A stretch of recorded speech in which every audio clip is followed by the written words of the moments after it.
From an immigrant standpoint, the H-2B visa tends to be a longer season because H-2A is related to a particular growing season. But there are some benefits of H-2A to workers that you don't get with H-2B, because for H-2A, the workers, the employers have to pay for their housing.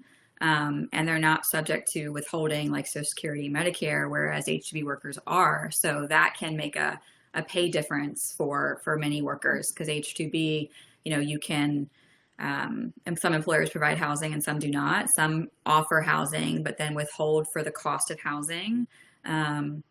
So, there are pros and cons for that. For H-2B, sometimes the wages are a little higher because depending on the industry. So, because at H-2A, the wage is set from the AWR, so each state has a particular wage versus a particular wage for certain occupations.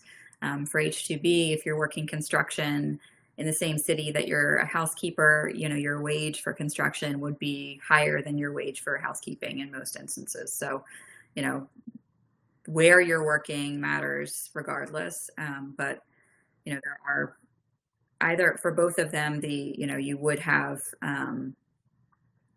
the opportunity to, your employer pays for your inbound travel, outbound travel. So those are kind of the same across the board. But, agriculture is obviously going to be outside, So if you're someone who doesn't want to work outside, H-2A is probably not the best fit for you.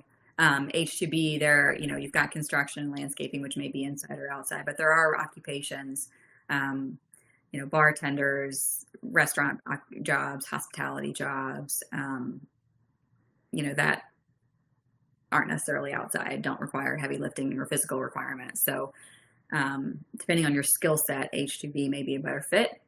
So it's really going to be a very personal decision on which is going to be more beneficial for each person.